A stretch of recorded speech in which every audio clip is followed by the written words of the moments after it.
friends? Mark Holmes here with my buddy Cowherd, Joe Booth, as well as Joe Bear in the house. And as always, I want to thank you all for watching, commenting, subscribing, and being part of the Joe Booth Sports Report. Without you guys, as well as you ladies, you know that this literally does not work. I may actually have some good news. I've been part of the mob mentality of going all in on the Joneses and Stephen Jones and everything else and saying they suck, they stink, they've screwed up the team, what are they doing and stuff. And then I've kind of stepped back. In fact, it was my buddy Dale and Dave. We did a special live stream last night. I had my man from College Football Matrix, and we were going through the numbers, and these are stat guys, so I love them. And in fact, they're actually the guys that are with the Pro Athletes Hemp Association. And I've got some really good stuff that I'm using this lemongrass stuff that's actually helped out with my shoulder quite a bit. And so they're going to get me to try one of these energy tablets. And I'm not one to take a whole lot of stuff. And, energy usually is not my problem. But, you guys, since I do so many videos a day, will know how much or how my reaction will be, because Lord knows I do so many videos a day. I have so much work I got to do today because I've got to get down the country tomorrow. I've got some pieces that I need to get done. My man Philly D, I've got a piece that's got to be there by Saturday for his mother. A gift for her because he lost his dad a few months back, and it's an image of him and his wife and things, and he wants to give it to her for Easter. So I've got that to square away with. I've got extra work I've got to get done. We're getting the draft literally 2 weeks from tomorrow. It's Easter this weekend. So I'm going to go ahead and try it. We'll see what happens. And I'm not one that likes to take much. Now, on this, I love weed. I know how you are. I love weed. This is not going to get you high. This is just like an energy drink and so on. So we'll see what it does. And I'll get back to you on it.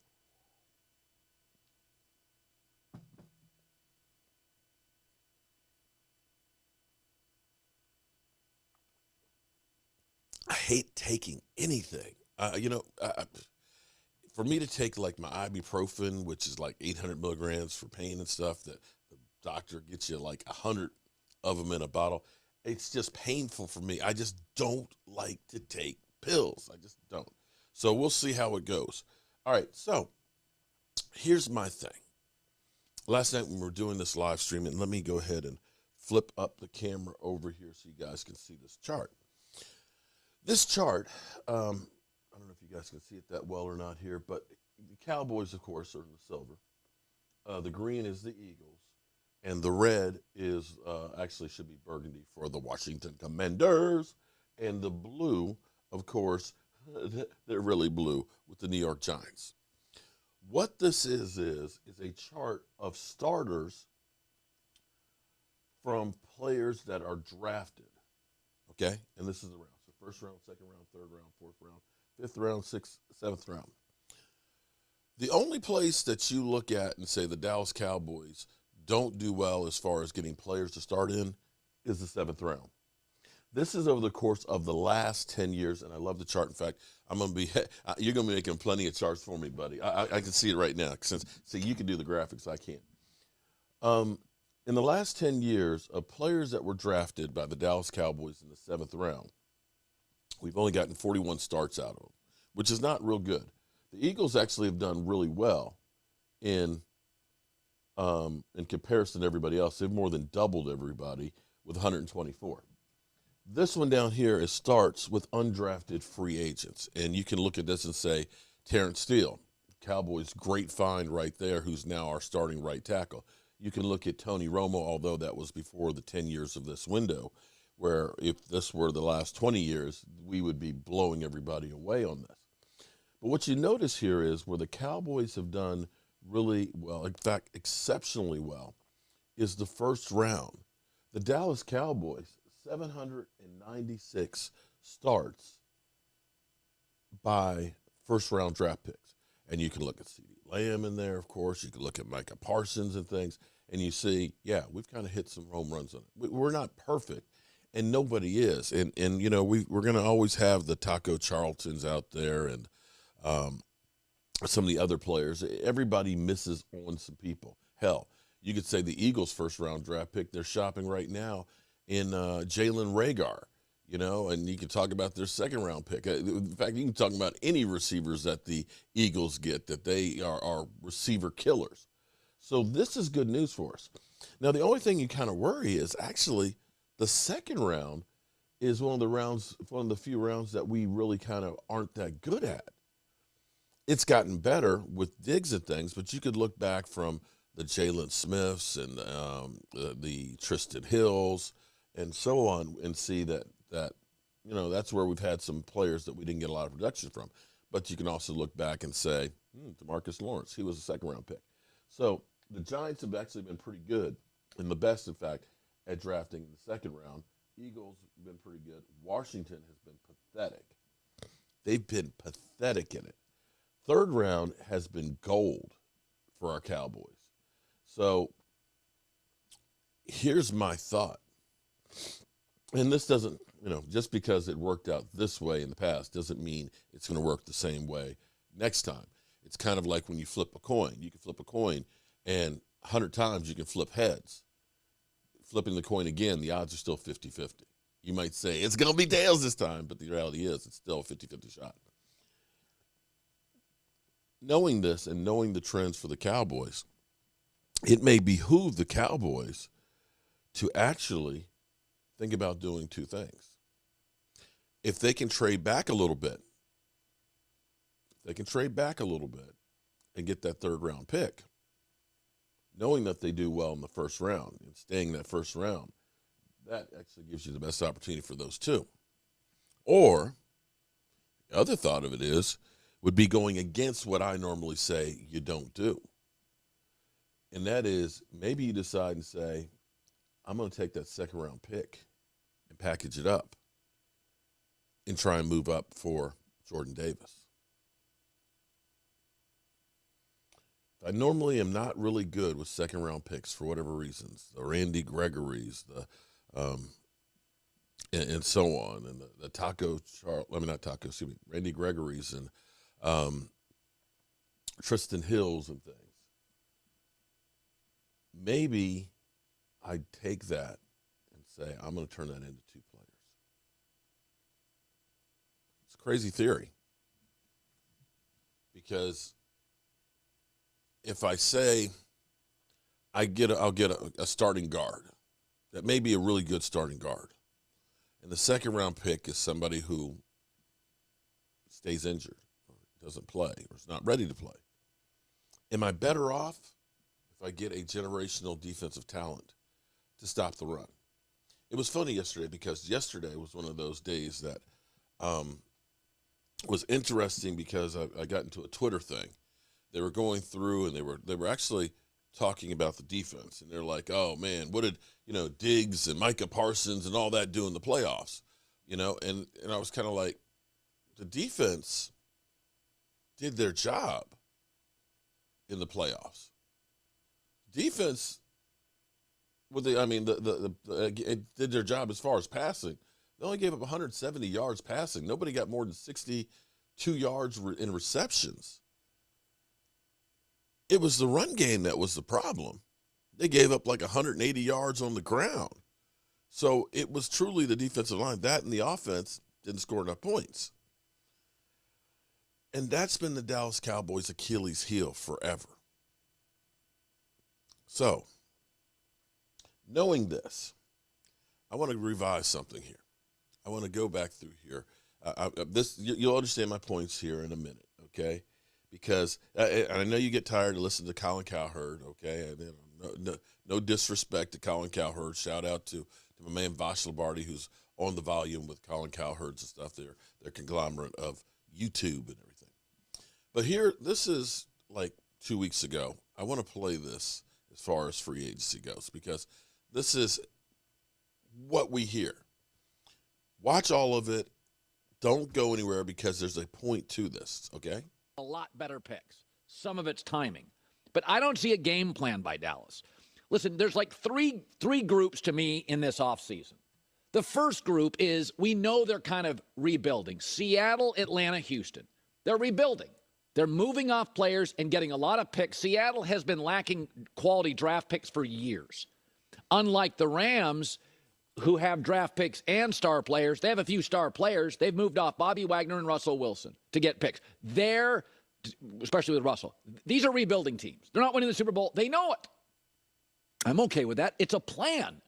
Then there are the teams that are really, really good rosters, and they just made them better going and attracting stars. Cincinnati, massive upgrade to the offensive line.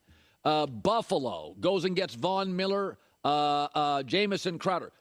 Cleveland, a really good roster, gets a star quarterback. Again, Cincinnati, big upgrades on the offensive line, the primary weakness. Denver, great roster. Randy Gregory, DJ Jones, Russell Wilson. Chargers, Khalil Mack, J.C. Jackson. Raiders have knocked it out of the park. They lost a corner, but they've gone heavy offense and crushed it, plus Chandler Jones. So they want to win now. They got good rosters. These are, all these teams last year, except Denver and the Chargers, were playoff teams, and the Chargers and Chargers could have been if they won their last game. So these are good teams. They want to win now. We added star players. Browns didn't. Let's go to the third group. The third group is, holy crap, this isn't going as we planned. Green Bay and Dallas. The difference is Green Bay's got a lot of picks in Aaron Rodgers. And they're in on DK Metcalf this morning. I don't think they'll get him. I think Kansas City will if they want him because they got, let's be honest. They're a go-for-it franchise. Packers don't even have an owner. So Kansas City this morning can go out. They can go to the Hunt family and say, let's get it done, whatever it takes.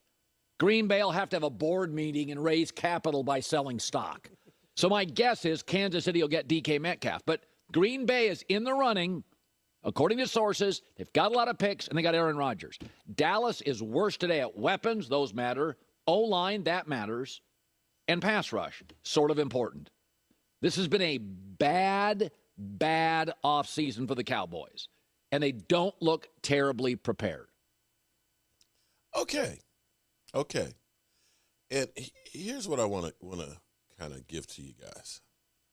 This is April 8th last year, NFL Power Rankings post free agency. Key signings see big rises in power rankings. Tampa Bay was number 1. Kansas City was number 2. Green Bay Packers, number 3. Buffalo Bills, number 4. Rams, number 5, your Super Bowl champion. Baltimore Ravens, number 6. Cleveland Browns were 7. New Orleans Saints was 8. Seattle Seahawks was 9. Cardinals 10. Washington football team was 11, the highest ranked in the NFC East. The Tennessee Titans, the Indianapolis Colts, Miami Dolphins, San Francisco 49ers, Pittsburgh Steelers, LA Chargers, and then finally they get to 18. They had the Cowboys ranked 18th. In a surprising move, the precious free agency Scrooge, Bill Belichick. Oh, no, I'm sorry. Wrong one. Jerry Jones. Actually, you could call Stephen Jones that one. Jerry Jones finally got it done, signing Dak Prescott to a hefty contract, seeing the young stud support the star on his helmet in the tune of $160 million over the next 4 years. Last season showed us that Dak led the offense and put up numbers. A few critical draft selections to address. One of the league's worst defenses could help Jerry Jones and company return to playoff contention. So this was last year, free agency. They said the Cowboys stink. 18th, you had teams like the Seattle Seahawks that were deemed better and the Washington football team and so on. In fact, this feels like deja vu here. Let's go to Skip, and Shannon. I could almost just change the date on this, and it would still be. I don't want to wrap my brain out because I can only take Skip and Shannon so long. But here's the thing that's interesting because, like they said, Diggs is a second-year player, and then you got Jordan Lewis, and, you got a rookie, you got a second-year player, and then probably Patrick Surtain. Turns out, had we gone for Patrick Peterson had actually a down year for the Vikings. in comparison to what he had, one interception, he ended up at 45 total tackles, which is the lowest tackles for him since 2017. So you look at that and say, well, yeah, man, Patrick Peterson, that's a named guy that maybe the Cowboys should have gotten. But when you go back and you start thinking about what the Cowboys had done the year before in free agency, and we signed some guys that we looked at and said, oh, my God, we got excited. I know I did. When the Cowboys signed Gerald McCoy, I was like, man, Gerald, because I was really hoping that Gerald McCoy was going to do well. Gerald McCoy, perennial great defensive tackle and stuff. He was excited about being here because he wanted to be with the Cowboys. He wanted to play, on Thanksgiving and Monday Night Football for his family and stuff to see. And he got injured in training camp and never played a snap. Morris Kalady. Now, he's still with the team, I believe. But then we said Clinton Ha-Ha-Dix. Man, he played with Mike McCarthy, He's had some decent years when he was with Chicago and stuff. Forget about Washington. He didn't make it out of training camp. Blake Bell, okay, he stayed for 1 year, and he ended up going back to Kansas City. Greg Zuerlein, Greg the Leg, Dontari Poe and his fat ass, who showed up at training camp on the PUP list, was overweight all season and didn't bust a grape. Aldon Smith, you could say, okay, Aldon Smith, he had, first half of the season, he was really good. Thank God we didn't hold on for too long because he had other issues.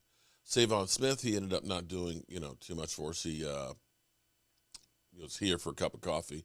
Darryl Worley, and then, of course, Andy Dalton. So we were excited, actually, about the moves that they made in free agency that year. We looked and we said we got, two defensive linemen that we looked at. And then, of course, we brought in also from Minnesota later on. But you looked at that and said, wow, the Cowboys actually did a whole bunch in free agency. Those guys were all short-term, and that defense was atrocious. So I dare say that maybe Stephen Jones, I don't want to get all excited and say, yeah, we're doing the right thing, because Shannon Sharp was 100% correct when he said, drafting is great, but you still have to fill in the holes with some free agents. And it's a mix of the two. You don't want to be a team that says, we're going to build the whole team through free agency. And as he pointed out about Tampa Bay going there, Tampa Bay already had a decent team. They were an 8-8 team, I believe. They had a great defense, but you had Jameis Winston the year before throw 30 interceptions. If he hadn't thrown 30 interceptions, I guarantee you they probably would have been in the playoffs. So you end up adding Tom Brady, who doesn't throw 30 interceptions, and Gronk and some other pieces that elevated that whole roster. And that's the part that we have that we have to understand a little bit more. And I see Stephen Jones' thing, and I'm hoping that he's just keeping his powder dry, and that after the draft, flush with cash, we'll probably have more cash than just about anybody else after the draft because of the $10 million that we'll get from Lyle Collins being a post-June 1st cut, that they really dig deep to fill in the rest of the holes with quality guys. Because quite frankly, you could look at it and say, last year in free agency, you ended up getting a Pro Bowl punter. Last year, you got a safety, the best safety we had in probably several years, in Jaron Kearse. And you've got some guys that you felt were good enough to bring back that are role players that are on the cheap side. You honestly felt like, yeah, when you looked at the list of guys, we've got some firepower. Turns out it wasn't. So we're going to see how this energy tablet works today, and we're going to go ahead and we're going to get working in the workshop. As always, you know how we roll. Our folks here, and as always, I want to thank you all for watching, commenting, subscribing, and being part of the Joe Boo Sports Report.